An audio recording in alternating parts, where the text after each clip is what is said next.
Yes, a very good evening to all our viewers out there. My name is Philip Joseph, and I will be your host in tonight's edition of Evening Review, where I am joined by a game designer and facilitator, that is Tutaleni Ilonga, who will be taking us through the idea behind edu-game, which basically focuses on educating people, whether it be children or adults.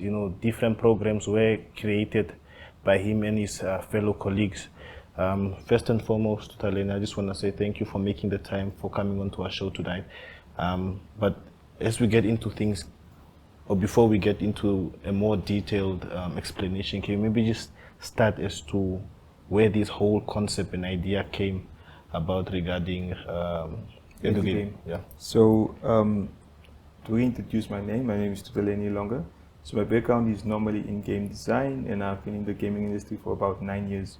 So how edu-game was normally created was, me and my other co-founder, Bogan Vice, we met at a competition called Creative Entrepreneurship Program, which was run by the Tololo in partnership with the Kute Institute.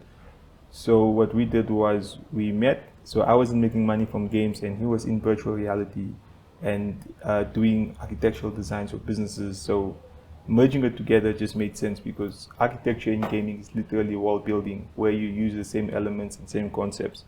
So with the games that I developed in the past and some of the concepts he came up with, we ended up creating a curriculum for kids where we would teach them how to create games. So we came up with our own curriculum, and that's how edu-game was born. So edu-game was just born through that, and then as time went on, we decided to restructure edu-game as an innovation hub, focusing on creating a sustainable environment around game development in Namibia, and hopefully in the future in Africa as well. Okay, I mean, the thing you just touched on now seems quite interesting, but can you maybe also just take us through maybe as to some of the sectors you guys perhaps cover? I mean, I've seen it myself. You guys also indulge in business, teaching kids how to invest, giving them sort of like this virtual reality sense. Yeah. So within edu-game, Bogan has his separate company which focuses on VR and architectural designs, and I have a gaming company which creates games and all those kinds of stuff.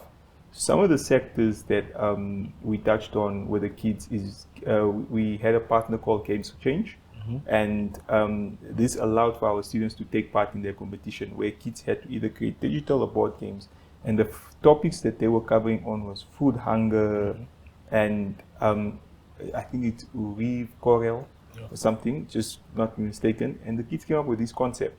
But on my side, for example, I develop games for corporates now, and some of the systems that we've been working on are onboarding systems for corporate companies. And one of the projects that I'm very excited, there's two projects I'm excited working on. I can't speak about one. Yeah. Has to do with health and everything, but I can't really touch into it. But the other one that I'm very excited that I'm working on is a oil and gas gamification playbook. Yeah. Which covers oil and gas, green hydrogen, and I forgot the other word now, but it's within those sectors. So what that does basically is that I'll be developing, because people don't know what oil and gas is. So what I designed, I already came up with a concept. I just have to share it. Is that with the concept that I came up on, this is something that can be leased or partnered with different companies, where this can be used to educate their staff and people about what oil and gas is and everything, and just educate Namibians at large as well.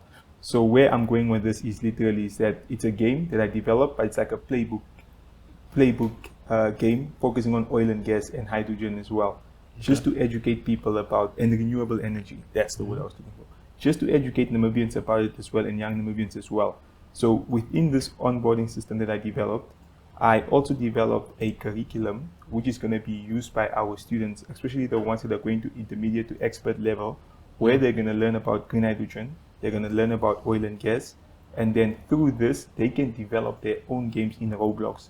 Because now they're moving into a stage where they're going to focus more on project-based games, which is their own games as well, but they're going to be leasing our platform format as well. And at the same time, Bogan also came up with a curriculum for virtual reality games around oil and gas and green hydrogen as well, which is also going to be used by our students that are going to move into further levels. So with the students, they're going to be using this to develop oil and gas games in Roblox, so that they can teach the younger education. So through us, we educate them with the curriculum, and then they're going to come up with games that can be used and games that can be played as well. Games that can be used by corporates as well. Okay. So yeah, so that's one of the exciting things I wanted to touch on. And just to add on one thing before you move forward as well is that I do believe that this Thursday we're going to be having a showcase launch as well, with which is a closed-off event, and that's going to be with Bank of Namibia, and that's where our students that have been around us, they are going to display some of the games that they worked on, and some of them are going to do presentations, and some of them are actually going to teach people 5 to 10 minutes what they've learned through the journey they've been with us so far. Okay, that's quite interesting, man. But I must say, you've touched on curriculum, you've touched on experts, you've also touched on the sectors. But in regards to how you guys develop your games, who then comes on board to help you guys come up with a sustainable curriculum and an efficient one? So in terms of the sustainability of that, we work on it. Me and my colleague, me and Bogan, we work on our separate curriculums because he's an expert in VAR, and by now I'm an expert in gaming as well. So we come up with it and we create our own one. But obviously there is a plan for it to be certified through is it NTA or NQA? NQA. Yeah. Through NQA, so that it can be bigger, because we will also be previewing our online platform, which is going to show edu-game Namibia programs. So this platform is designed for online students and people from around the world to just book already, pay, and then they can choose when they can have online classes. Okay. Then a tutor will be assigned to them. So for now, we come up with our own curriculum, and sort of what is the bench. The testing phase is when people come and test our students and see what our students work, and that's the testament. And I can say so far, we've had students travel with us to Johannesburg last year, where their games was exhibited in front of the Colombian ambassador, who's in charge of the African region and some of the African countries as well. And they were also exhibited at Sumoholong Precinct, which is our partner in South Africa. Yeah. And they also get to showcase at the Joburg Game Fest and also Evi-Jozi. So Evi-Jozi is where you have experts from people who worked on the VFX from Mission Impossible come there and all of that. And this is where our games were showcased for the kids. And this is where they can give feedback. So this is sort of where the testament is for us. Yes, our curriculum might not be certified to Namibian standards, but as we're working towards it, we don't wait for people to say, oh, it needs to be certified first. We start with what we have, and then we have results, which is our students, and they can display what we've worked on. Yeah. Quite interesting. Yeah. But also I must just say, just to go a bit back to what you've touched on regarding oil and gas. And I just want to have a bit of an understanding, maybe also to our viewers watching us now, in terms of categorizing the games, because obviously, again, oil and gas might be something that can be too much, I can say, for, let's say, a 9-year-old to grasp. How then do you guys separate all this? Or how then do you separate certain information from and the then adults? categorize it for, let's say, children between the age of 6 and 10, and then you have the adults. Yeah. So I'll give you an example on the oil and gas platform that I came up with, which I'll launch soon. So I developed initially 2 ideas. So Vogan had already done the virtual reality work on it, how you can take virtual reality and explain what oil and gas is to general public. So what I did was, I did the onboarding one, which is gamification. So an example that I'll give you is like, you have like a, let me not say multiple choice because that's too foreign, but you have like something that asks you within the system, who regulates some of the information when it comes to oil and gas in Namibia. Then you have NAMCO, you have Ministry of Mines and Energy. And then you have those questions that you can answer. They'll be like, oh, this allows me to think. And then in some instances, you have a thing where you have to like cross-match answers with the different licenses around it as well. So that's just an example that I give because I don't want to give too much away. Okay. But I set it up in a structure where it's easy for people to onboard the information. And that's why if you see with the kids, we are rather teaching them. Where we are teaching them from scratch how it is, but we're making it simple for them so that they can come up with solutions around oil and gas in Namibia and learn about it as they go further. And the reason why we came up with this is because there's a huge focus around oil and gas in Namibia. Okay. So we want to take it to kids first, to kids and adults. So with adults, we have onboarding systems where we onboard people. You play the thing, and it's almost like you're being onboarded to learn what it is around oil and gas. And the idea with the onboarding is that we want to take it to. It's sort of a system that we're working on, but really the long term, and some of the clients that we've managed to get on board is that the onboarding is really for new staff. So if you have new staff coming into a company, we develop systems where we incorporate your company culture, and then the people can be onboarded, and then the process of training for them becomes easier. Instead of companies spending a lot of money to onboard people, they can cut half of it, and the system can be developed from them where it can track the progress of the new people that you're onboarding, and the system will allow them to know how far they know about the company. So going back to the oil and gas and all of that, that was just the system we came up with to see how we can onboard people quickly on it as well. And if companies want to come on board and partner with us and say, hey, can you create something separate like this for my company as well, then by all means necessary. Look, I remember, if I'm not mistaken, about 2 years ago, I think during the My Zone Schools esports competition that took place. You know, I saw a number of kids that were lining up, but through my observation, I've mostly seen children from the, let's say, so-called elite schools. Your Deltas, your St. George's, your Windhoek High, St. Paul's, etc., etc.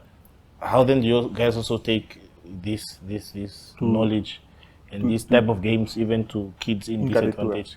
Yes. So I'm happy that you asked me that question because we've already launched something called the Kadatura Tech Hub. And by this week, we will be sending out flyers to parents because we'll be situated in Banaida, where parents can come send their kids and they can get classes and courses around gamification as well. So that's something that we are launching because we are now also going to focus on finding solutions around Kadatura and how can we empower kids in Kadatura and how can we support startup businesses that are based in Kadatura that focus on tech, animation, gaming, and all these crazy innovation things. Because the problem that we have in Namibia is that I think there's too much focus on optics and not enough focus on results. Now, if you look at what me and Bogan we were able to do, we focus on impact, but we're gonna start focusing on results as well. Impact and results. So with the Kadatura Tech Hub, we are crowdfunding at the moment so that we can make the rooms better, and then we can have corporates come on board as well to say, look, we'll fund one room, and in this one room, we will fund for you to train this much kids, or we'll fund for you to train this much startups in Kadatura as well. Because some of the programs we have done last year already is we've done AI for informal business owners already, whereby it was informal business owners, waitresses, and bartenders, so that they can see how can they incorporate AI in their own separate business things as well. So that is one of the things that we'll be launching in Kadatura. We've partially already started, but we're going to become a lot more aggressive in the next, not even the next month, in the next few days, because we're going to be sending out pamphlets, and then we're going to start training people from there as well, just so that they can get that same knowledge as well. And what I like about the Kadatura Research Facility is that our aim is to show Namibia and to show the world that there is talent in Kadatura. And the talent, if they can come up with animation focusing on how Kadatura is, that is what can be sellable, because the idea of Kadatura is create and sell out of Namibia, because the money is outside of Namibia. And hopefully if we get more partners to come on board, we can use some of this talent and take them to maybe Durban Film Week. where they can show their talent. Yeah. Because if they do that, then you're also creating people from South Africa to say, but I want to hire Namibian talent. How can we merge Namibian and South African talent together so that they can work? And that improves their financial situation as well. And it allows them to get remote jobs. You also have a lot of people from abroad coming to Namibia, not Namibia, but to these events as well, where they can say, I can, 5,000 USD per month might be nothing in Canada or something, but for an African, that's a lot of money. That's close to 80,000 just for a project. Yeah, quite impressive, I must say. But Tutaleni, we'll just have to go on a quick, short break, and when we get back, we will touch more on what you've just mentioned regarding this whole topic. And yes, to our viewers, we will be going for a quick ad break. Do not go anywhere, and we will see you right after the break.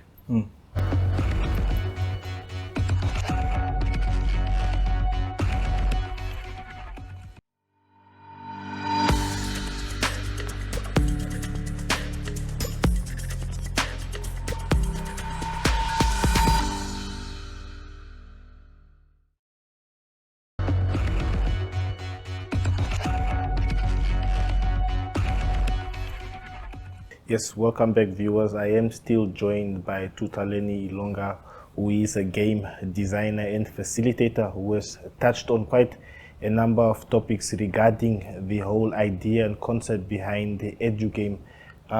Tutaleni, just one thing I wanted to mention as well. You know, if you look at our country, for instance, I'd say in terms of technology, I feel like we still have a long way to go, and the fact that you guys have dealt with a number of kids or children in that sense, how have the parents taken this idea? Was it faced with some rejection?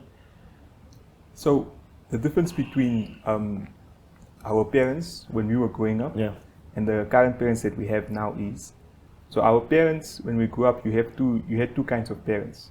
You had the parent who was like, nope, medicine, doctor, lawyer, fit and turner or welder, but that's because their thinking was, I'm just speaking about black parents, but their thinking was more of like, before apartheid, we couldn't do this when we were growing up. And then the other parent we had, which is an example is my mom was, she didn't understand what I was doing, but she would still be like, old school parent with new school anthology. She didn't understand what I was doing, but she would always encourage me to go into it because she was like, maybe this is where you're destined to be.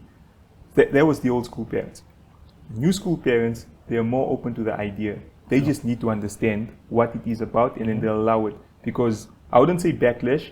I think the question that most parents would try and ask us is literally, what is gaming and how is it relevant to my child? And this is where we have to come in and explain and say, so gaming is big and it's broad. With us, your child will be learning animation already. They expressed, so we have two programs. Let me just cut back. We have three now. We have gaming and gamification, and then we have what's the word I'm looking for? Animation. When with animation, we start with Black Book, Postman Pat, and the black and white cat. So if you know, you know. And then we were forced by parents to introduce Python as well. We didn't want to do Python, but they were like, can you incorporate Python within the program just for some of our kids? Because they didn't want to take them elsewhere. They were like, we don't want to take our kids elsewhere. We like what you guys are doing, but please add Python into the program. And then we added Python as well. And then with that, to go back now to what gaming is, what we expose people to gaming is, it's gaming, game development, and gamification within the course. So gamification is using games to solve issues around you. Best example, Monopoly. Monopoly is something that in the past, when we had students that struggle with accounting or business at school, we played Monopoly and we showed them how it relates to what they're doing. Then you can use incorporates like inflation. You can use stuff like, okay, property, inventory, all of that. Then they understand. Because the teaching method that we have in Namibia is traditional, especially when it comes to government schools. So we don't believe in phasing out traditional. We believe in merging traditional teaching methods with modern teaching methods. That's where you have Monopoly teaching them how to do that stuff. But to go back into gaming, we teach them gamification so that they can understand about finding solutions to solve issues around them. And then in gaming, you have obviously coding, programming, animation, graphics design, graphics illustration. So we teach them all of that so that they can be best equipped, whereby when they are done with grade 12 and they're in university first year, they have these skills where they can show people like, hey, but I did this when I was at edu-game. I did develop a game. These were the arts that I did. Because we also include a portfolio for some of our students as well to say, you've worked on this game, so that's your portfolio, you're building your portfolio. And it makes it easier for them to survive. And the reason why we did this approach is because when we were growing up, we didn't have these opportunities. So just because we didn't have these opportunities doesn't mean we should not provide these opportunities for Namibia, because gaming makes about 40 billion. And I think last year, Africa made 3 billion in gaming. And you know which country made the most money? It was South Africa. And South Africa is just next to Namibia. So that's why we took our students to Joburg, so that they can meet these professionals. Because you survive on two things: what you know and who you know. If you expose these kids early on to these guys, when the kid is in South Africa, I link them up with them. And then these guys are like, no, but you know what? You can come work for my company. And that's how you try and solve unemployment. And our students that we have there, they can come back, and when you're setting up something like Adutua Tech Hub, they can come back and work at the Tech Hub. And that's how we sustain, because we believe in having something like this run forever, and just not for a good time, but we focus on a long time. So with gaming, that's how we sort of like teach. It touches on different aspects. So for example, some of the students we have already, when they take design and technology as a subject, to them it's a walk in the park, because they've already done world building with edu-game.